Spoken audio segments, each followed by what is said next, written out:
Hola, ¿me escuchan? Yo estoy habilitando para que puedan compartir la pantalla y continúen con la exposición, por favor. Está bien, doctora, gracias.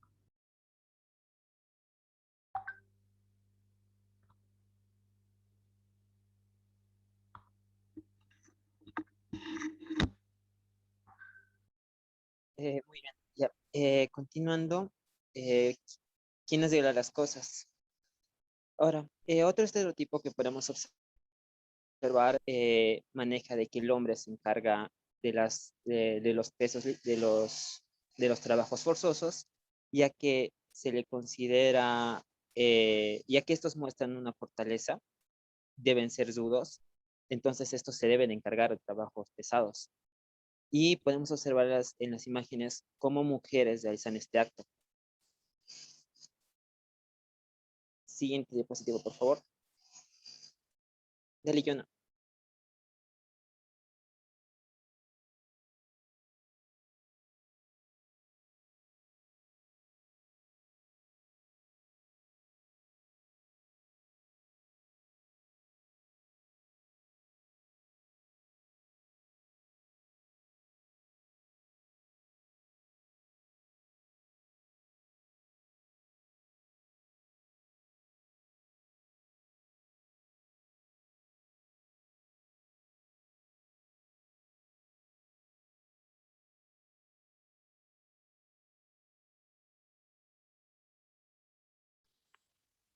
Ya. Bueno, ¿quién arregla las cosas? ¿Se escucha? ¿Me Sí, se escuchan? escucha, se escucha, doctorita. Sí, Carlita, sí. Carlita. Ah, ya. Es que no, estoy trabajando y no se escucha nada ya. Bueno, ahí vemos que más se toma, ¿no? A la imagen del varón para que arregle las cosas de la casa, ese tipo de cosas. Pero también podemos ver que, bueno, seguí, nena. En las conclusiones sabemos que no debe haber diferencias entre seres humanos, que hay que respetar las decisiones de las personas y todo debe ser igual para todos. Eh, bueno, esto se refiere a que no podemos juzgar a nadie por si es que una niña no le gusta el color rosado, le gusta el azul y viceversa, y si es que desde niños quieren jugar con carritos, quieren jugar con muñecas, etcétera, no hay que ser juzgados porque tiene una repercusión. Esto puede llevar también al machismo y esas cosas, tanto entre hombres, mujeres, y hay que romper esos estereotipos que hay de ahora en adelante. Esto lo creo. ¿O hay más? No, es todo. Gracias. Gracias, Doc. Entonces, faltaría el grupo 6 solamente, ¿no?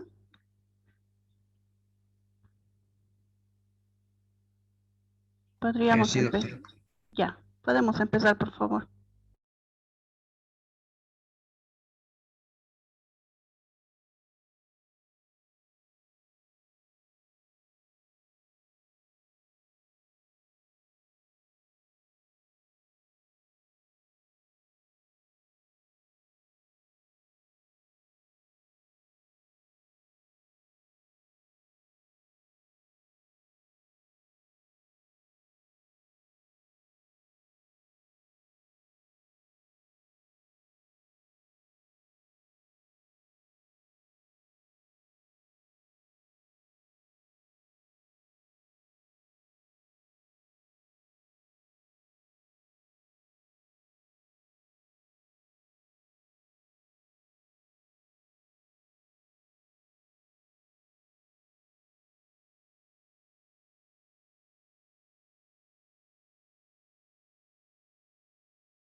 ¿Tiene algún problema el grupo 6? Sí, doctora, no puedo compartir y estoy hablando con mis compañeros y no me responden. Y a ver, No sé, esperamos un ratito más. por favor.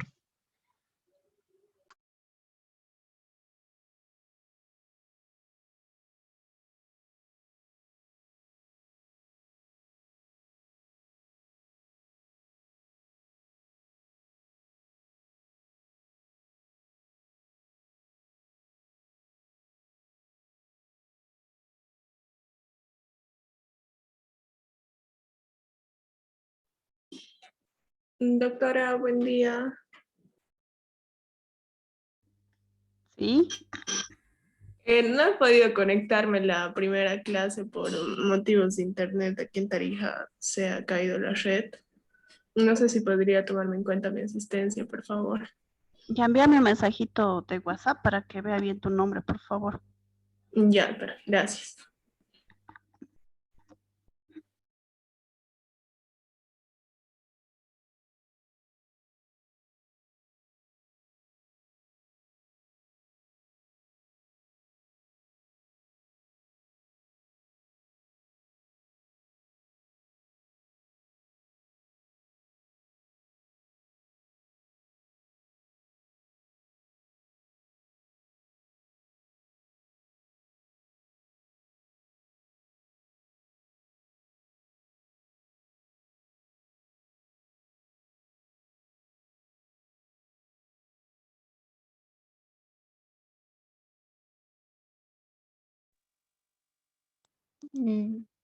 Doctora, ¿se ve la diapositiva ahora? ¿Sí se ve? Ya. Ah, ok, perfecto. Chicos, ¿quién expone? ¿Eso lo puede poner en presentación?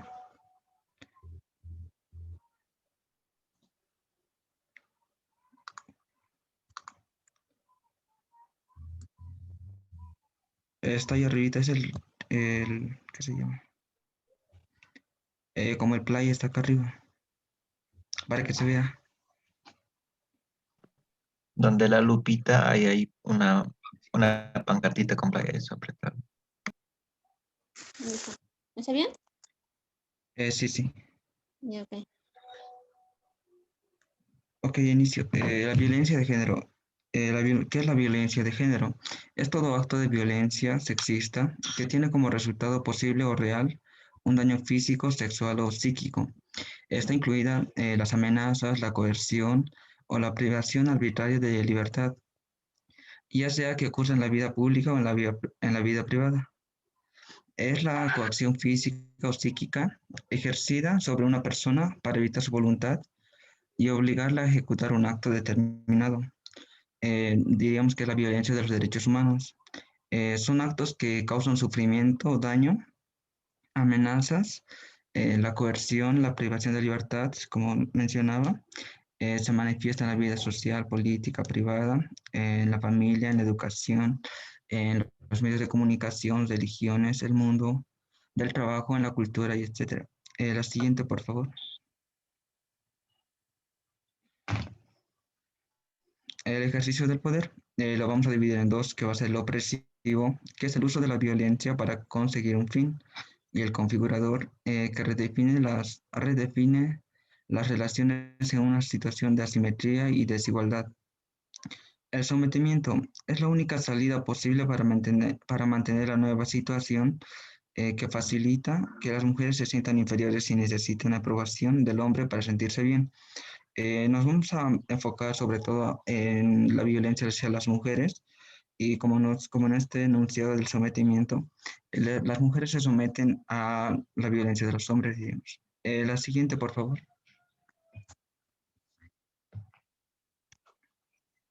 Listo. La simetría de poder de un género sobre otro ampara. En acá, donde los varones ofrecen la protección a las mujeres a cambio de la obediencia y el sometimiento. mantienen una posición de control y dominio. Ahora, en la fase de remisión o la luna de miel, el agresor refuerza a su víctima con regalos o signos de arrepentimiento para mantenerla junto a él. Le promete cosas como decir, voy a cambiar y todas esas falsas promesas que no va a ser verdad, digamos, y ya que a las 2 semanas, 3 semanas, va a volver a ser la misma persona violenta y no cambian, mayormente no cambian esta clase de personas. Ok, establecen un perfil único de maltratador. La siguiente, por favor. Ok, los hombres responsabilizan a la mujer de la situación. Más claro, los hombres se hacen como las víctimas y poniéndolo como los contextos, las excusas de decir, ella saca lo peor de mí, lo hace para provocarme. Bueno, los hombres afirman que es la única manera de calmarla y ponerla en su sitio, algo que no es verdad. Ahora, las maniobras habituales. La insistencia abusiva. Con esto nos referimos a que el varón es persistente en imponer su punto de vista hasta que la mujer cede por cansancio.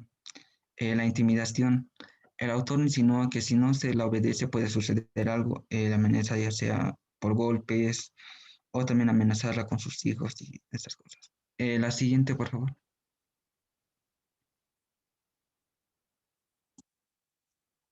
El paternalismo protector. El hombre argumenta actuar siempre por el bien de la mujer, porque la quiere. Y esa claramente es una excusa del hombre. Ok, las maniobras de desautorización.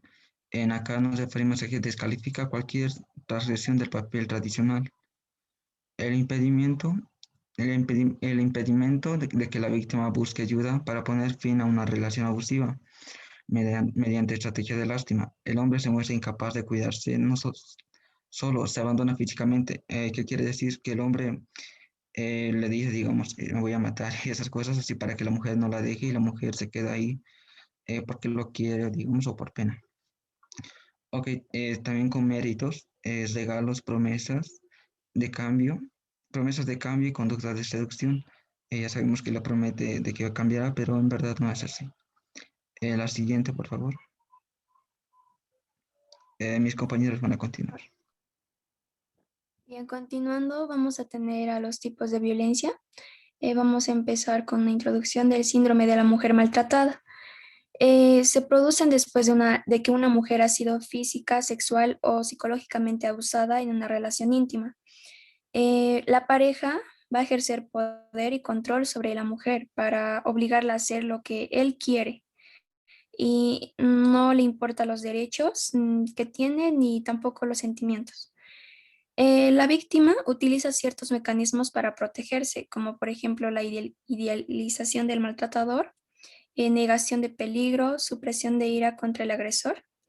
Eh, la víctima lo que hace es justificar los ataques y el comportamiento de su agresor. Siguiente, por favor. ¿Cómo podemos detectar a estas mujeres que sufren este tipo de violencia de parte de los hombres?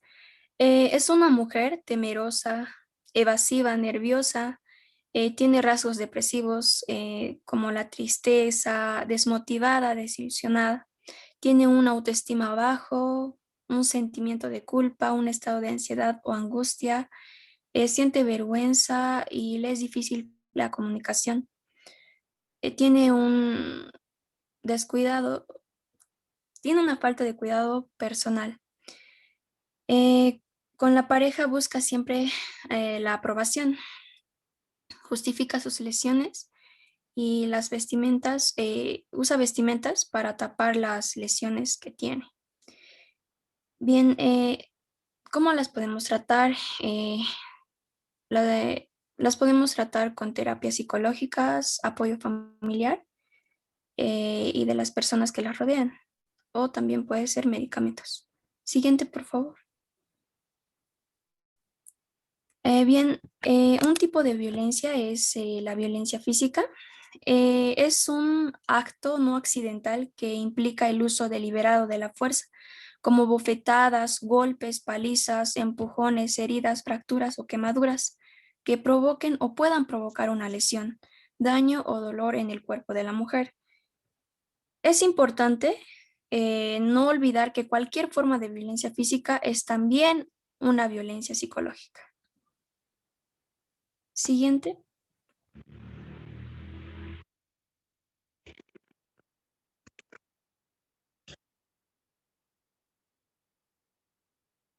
Em, la violencia económica.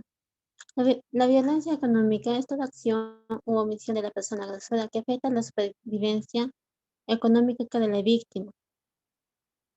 Esta se manifiesta a través de las limitaciones encaminadas a controlar el ingreso de la víctima, como las percepciones económicas, así como la percepción de un salario bajo o un salario desigual en el trabajo laboral, dentro de una omisión o centro laboral.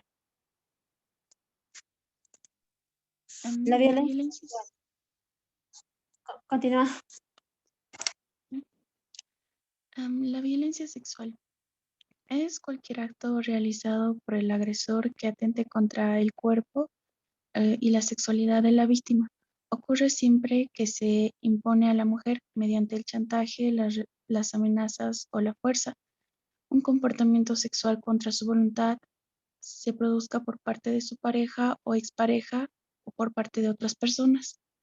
Este tipo de violencia afecta a todo tipo de personas, sin importar su edad, género, orientación sexual, etnicidad, capacidad intelectual o clase socioeconómica. La violencia sexual que no implica contacto corporal.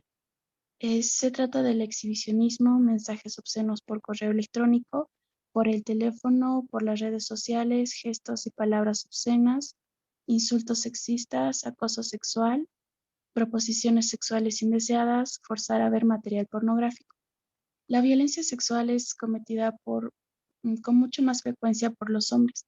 A menudo es alguien que la víctima conoce, el perpetrador es una persona que, bueno, la persona que causa la violencia sexual puede ser un amigo, un compañero de trabajo, un vecino, como ya se dijo, una pareja o cónyuge, un miembro de la familia o persona en una posición de autoridad o influencia en la vida de la víctima.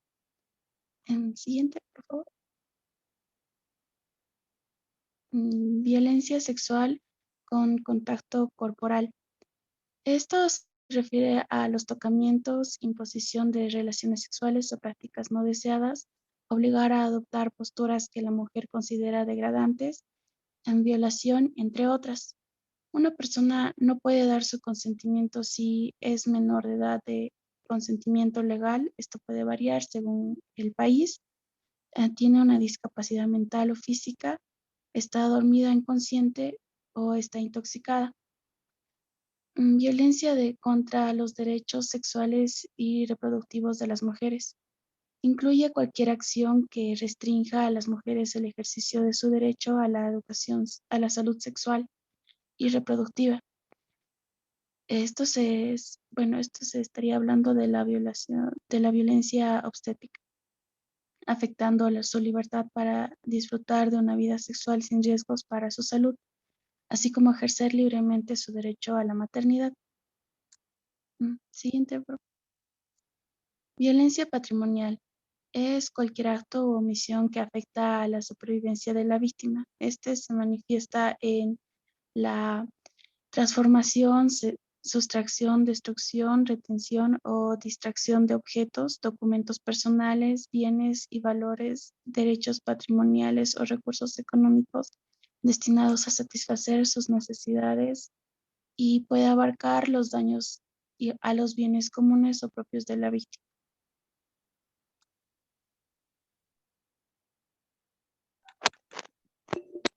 La violencia psicológica es una conducta intencionada y prolongada en el tiempo que atenta contra la integridad psíquica y emocional de la mujer y contra su dignidad como persona, y que tiene como objetivo imponer las pautas de comportamiento que el hombre considera que debe tener su pareja.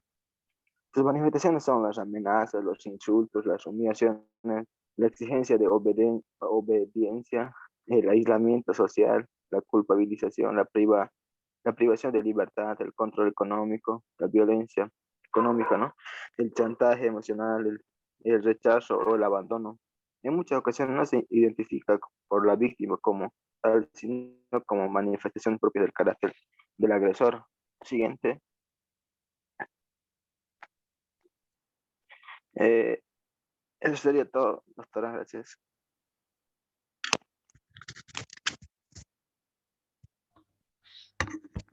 Las preguntas que tengan los del grupo.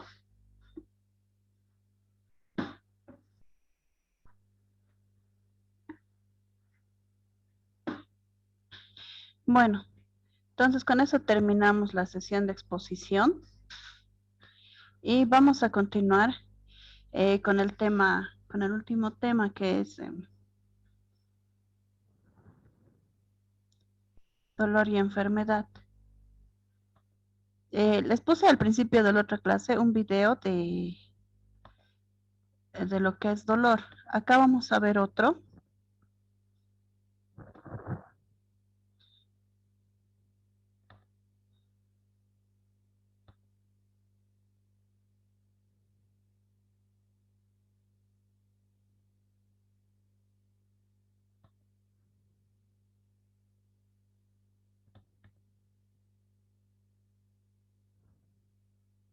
Acá más o menos habla sobre lo que es los últimos días del cuidado de un paciente terminal. Les pongo este video de este doctor, Daniel González, porque lo explica de una manera que pueden entender para el área de medicina, ¿no? Que es lo que nos interesa.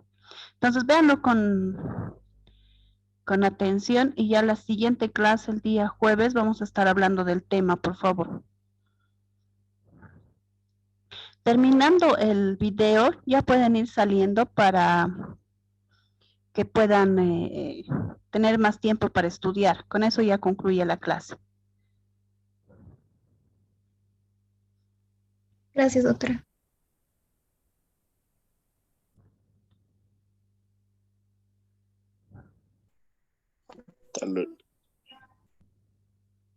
¿A qué nos referimos cuando decimos que un paciente es terminal? El adjetivo de terminal a un paciente se le da cuando cumple ciertas condiciones. Ya lo hablamos, como bien dices, en otro programa, pero bueno, vamos a recordarlo porque entronca mucho con lo que vamos a hablar este programa y el siguiente. Un enfermo se conceptúa como terminal cuando tiene una enfermedad que es mortal, es decir, que amenaza su vida.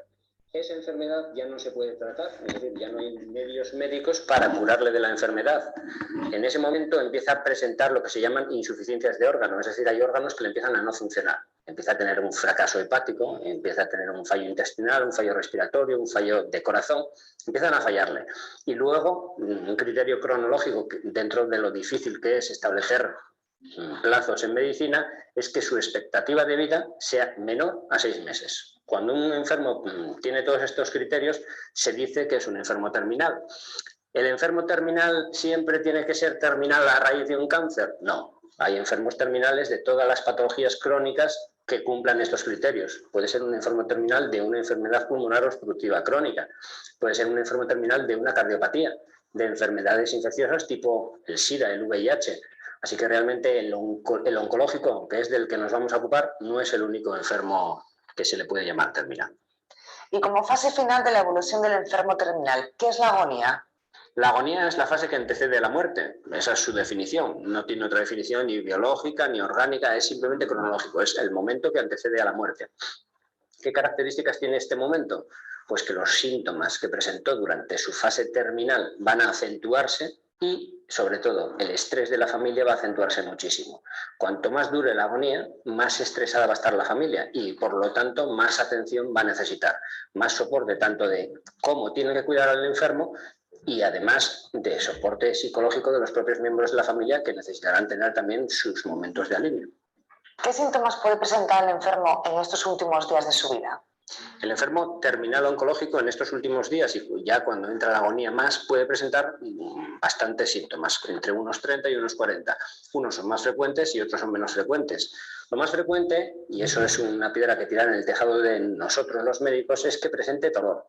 El dolor hoy en día no está bien controlado, entonces el enfermo que está a las puertas de la muerte suele tener dolor. Mucho, poco, pero algo de dolor. Suele tener también debilidad. La debilidad suele ser a resultado de la falta de apetito, que médicamente se denomina anorexia. Es un enfermo que ya no tiene ganas de comer y no está comiendo. También tenemos dificultades para que beba. Como está todo el día, suele estar encamado, suele pasar también que tiene trastornos del sueño. Pasa el día dormilado y luego por la noche no duerme. De todas maneras, todos estos síntomas son síntomas ajustados a la frecuencia de los enfermos cuando lo presentan, pero es que al enfermo estos síntomas le preocupan de una manera distinta de cómo le preocupan a los familiares y al médico. Es decir, el médico puede estar obsesionado por tratarle el dolor, pero el enfermo puede tener como mayor preocupación, pues, por ejemplo, una mujer de 70 años, la incapacidad de levantarse de la cama para ir al servicio autónomamente y que tenga que hacerse las cosas en la cama o que tenga que pedir ayuda para eso. Por eso, dentro de la atención al paciente agónico, es muy importante que nos fijemos en qué síntomas presenta y en qué síntomas le preocupan, para fijar la prioridad de su atención en los que le preocupan, no en los que presenta. Es decir, que la prioridad del tratamiento la fija el enfermo. ¿Que le preocupa un síntoma que a nosotros nos parece banal? Pues nosotros lo que tenemos que hacer será tratarlo suficientemente bien, porque arreglando ese síntoma, la calidad de vida del enfermo mejorará muchísimo. En nuestro ambiente, ¿los enfermos pasan mayoritariamente el tiempo que les queda en casa o en el hospital? Los enfermos actualmente mayoritariamente fallecen en el hospital, lo cual es una opinión personal o bueno, una tendencia dentro de los cuidados paliativos, nos parece un error. Lo más natural, lo menos angustioso para la familia sería que falleciera en el domicilio. Pero ¿qué pasa? Que para eso necesitaríamos tener una buena atención al paciente y a la familia en domicilio, cosa que a día de hoy no tenemos. Incluso si esta atención en el domicilio fuera óptima, hay momentos o dos situaciones típicas de tener que ingresar, que son lo que se llama la claudicación de los cuidadores, es decir, los familiares ya no pueden más. Están cuidando muy bien a su enfermo, pero esa situación les desborda desde el punto de vista físico, de cuidar a un enfermo que es físicamente muy extenuante, y desde el punto de vista psicológico, que es un tema muy estresante, porque estamos cuidando a un enfermo que se va a morir. Cuando la familia claudica, cuando la familia no puede más, es una indicación para llevar al enfermo al hospital, ingresarlo allí, que lo estén cuidando el personal hospitalario y que la familia pueda en estos momentos descansar. En ese tiempo que el enfermo está ingresado va a haber que hacer mucho soporte a la familia. Y luego hay un caso concreto que es muy complicado, que es cuando el enfermo terminal agónico próximo a morirse es un niño. Cuando los niños son enfermos terminales es una situación horrorosa. ¿Por qué? Porque biológicamente está claro que los niños no deberían morir antes que los padres. Y los padres afrontan la muerte de un hijo con un estrés mucho más gordo. Si ese hijo fallece en el domicilio y agoniza en el domicilio, ese domicilio va a quedar marcado. Esa habitación va a ser una habitación en la que superar el duelo y entrar en esa habitación va a ser muy duro. De hecho, normalmente los familiares acaban mudándose de esa casa o incluso de esa ciudad por los recuerdos que les trae. Con lo cual, sí que los niños es más lógico que fallezcan en el hospital. ¿Con una buena atención y con un buen soporte psicológico podrían fallecer en el domicilio? Sí, pero todavía está un poco menos desarrollado. ¿El enfermo agónico se da cuenta que están llegando sus últimos días o estos transcurren de igual manera que los días y meses anteriores? El enfermo agónico suele ser el que más cuenta se da que está llegando a su final. De hecho, uno de los problemas que tenemos normalmente en la atención a los pacientes en el domicilio es lo que se llama la conspiración de silencio. ¿Qué es la conspiración de silencio? Es lo que pasa mucho en el paciente con cáncer, que todo el mundo sabe el diagnóstico menos el paciente. Al paciente no se lo dice nadie porque se va a deprimir, le va a sentar mal, va a ser contraproducente con sus tratamientos y le va a cortar la vida. El paciente con cáncer sabe que tiene cáncer, entre otras cosas porque entra en edificios hospitalarios que ponen oncología. Y ahora ya todo el mundo sabe que oncología quiere decir cáncer. Aparte, los tratamientos son muy fuertes y eso sabe que no son tratamientos para un resfriado.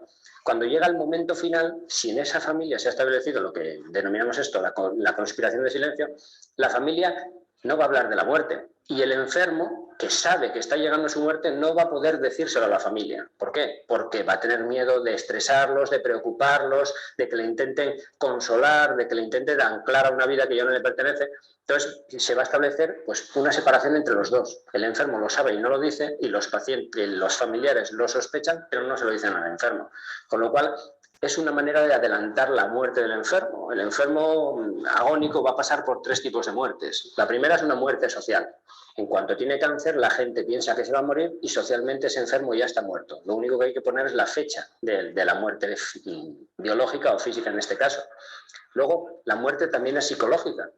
El enfermo, en cuanto sabe que ese cáncer, sobre todo eso suele pasar cuando el cáncer se ha empezado a curar y hace una recidiva.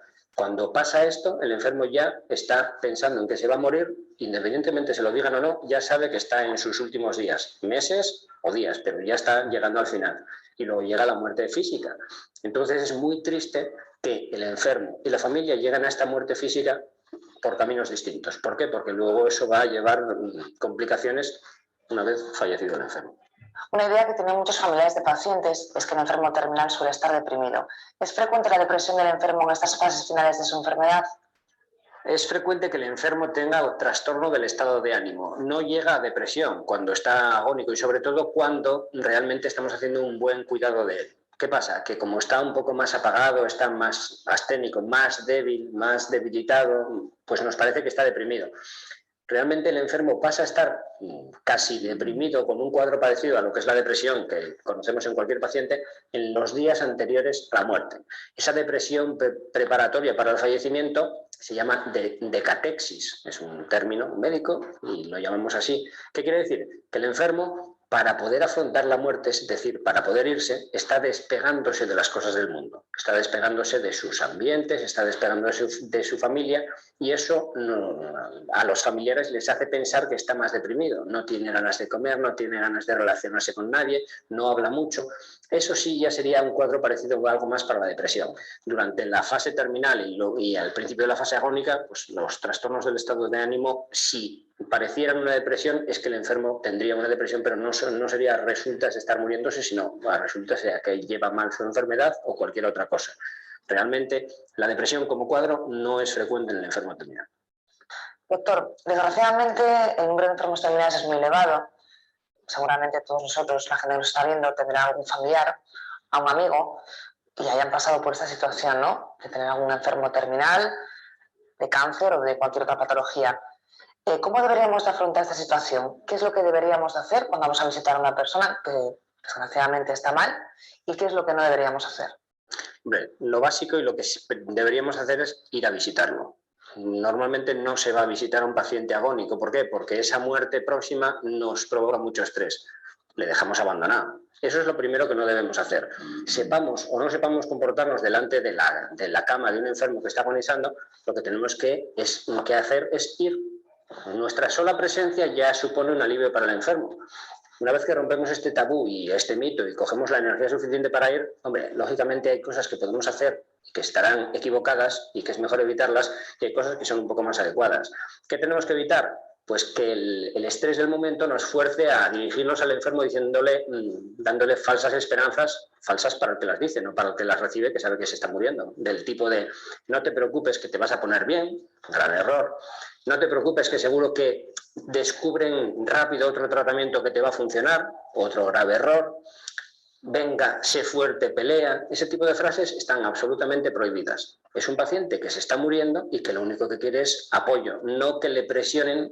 Si él pudiera pelear, ya lo habría peleado. Y de hecho ha peleado para llegar hasta esa situación. Pero no necesita que nadie venga a aguijonearle a su propia cama. ¿Qué tenemos que hacer? Tampoco podemos rehuirle la mirada, hay que mirarle. Es un paciente que está agónico, de acuerdo, pero no está muerto, está vivo. Y como tal vivo necesita del contacto físico, del contacto del lenguaje corporal de todas las personas vivas. Le tenemos que dar la mano si nos apetece darle la mano, no quema, no contagia ninguna cosa rara al paciente agónico. Esas 4 cosas que hacemos por humanidad, normalmente, pues si las hacemos con el enfermo agónico, nuestra visita marcará un beneficio para el paciente y luego ya estará, si está hospitalizado, en manos del personal sanitario o si está en su casa, en manos de la familia, el decirnos si el paciente está ya cansado, que hay muchos gestos con los cuales lo puede manifestar, y entonces será el momento de irnos. Tampoco tenemos que estar en la visita como si nos quemara ese momento y queriendo marcharnos. Ya nos iremos tranquilamente, con mucha relajación, cuando nos toque o cuando pensemos que ya estamos mucho tiempo. Pero actuando con naturalidad, al enfermo agónico, cuando le vamos a ver, le hacemos mucho bien. Y desde el punto de vista de los cuidadores del enfermo, que son las personas que conviven con él, ¿qué pueden hacer para afrontar esta situación y para sobrellevar ellos mejor su dolor? Para atender mejor al familiar que está atravesando la fase agónica, la fase última de su enfermedad, la familia tiene que tener mucho apoyo del equipo terapéutico. ¿Y ese apoyo en qué se tiene que notar? En que estén preparados tanto físicamente para cuidar y dar confort al paciente y que estén preparados psicológicamente, sobre todo esto último, para también dejar morir al enfermo. La familia es uno de los factores que más ancla al enfermo a esta vida. Aparte de los problemas no resueltos, cuando la familia está obsesionada con que el enfermo pelee, con que no me puedes dejar aquí, no me puedes dejar sola, todo ese tipo de frases, parece que no, parece de película, pero es cierto, al enfermo le anclan a la vida, no le dejan morir tranquilo. Entonces, una de las labores que tiene el equipo médico que atiende a esa familia es ayudarles a hacer lo que se llama un duelo anticipatorio, que es ir interiorizando la pérdida de este familiar para que realmente vayan dejándole marchar. Un cierto despego emocional de ese familiar con unos buenos cuidados, pero quitar ya esa presión sobre el paciente de decir no me dejes sola, no me dejes aquí. Con eso conseguimos que el paciente fallezca en el momento que tiene que fallecer y la familia se esté preparando para ello y no sea un factor de estrés para el propio enfermo. ¿Cómo podemos reconocer que se está aproximando la muerte? ¿Qué signos externos nos podrían servir de guía? Hombre, para hacerlo de una manera entendible, porque hay mucha información errónea a resultas de muchas películas y sobre todo series de televisión que trafican mucho con ese tema, los signos de que la muerte se están aproximando son pocos pero muy claros. Lo primero es lo que se llama hipotonía muscular, es decir, baja el tono muscular, el enfermo está más relajado. ¿Qué quiere decir? Que está más caído sobre la cama, sus brazos tienen una postura como cuando estamos dormidos, su cara, la musculatura de su cara también se relaja, con lo cual la carne de los papos se le hunde un poco, la mirada y la cara en general pierde la mímica y entonces tiene una cara así como de póker. Ese tipo de cosas la empezamos a ver cuando ya son las últimas horas. También a resultas de que la función circulatoria disminuye, cuando le tocamos está un poco más frío. No está frío como si estuviera helado, pero está un poco más frío. Puede estar incluso sudoroso. Si le intentamos coger el pulso, si sabemos, veremos que el pulso nos cuesta mucho cogérselo, pero existe, es un pulso muy débil. Quiere decirse que poco a poco se va apagando. Todo esto también, el cerebro es otro órgano del cuerpo, ese cerebro también se va apagando. El enfermo va a estar más obnubilado. ¿Qué quiere esto decir? Que aunque le hablemos va a reaccionar mucho menos. No va a estar adormilado, va a estar entre las facies esta mímica que les he comentado y que no va a reaccionar, nosotros vamos a parecer que es que está en otro mundo. No, es que el enfermo ya está preparándose para morir, entonces su cerebro está empezando a fallar. Todo ese tipo de cosas nos dan un cuadro global. Con ese cuadro global nosotros podemos sospechar de que el final está ya muy próximo y prepararnos para ello. Última pregunta además difícil para nuestros telespectadores, ¿no? ¿Cuánto tiempo puede durar la agonía de un paciente hasta que llega a su fallecimiento? Como todo en medicina, dar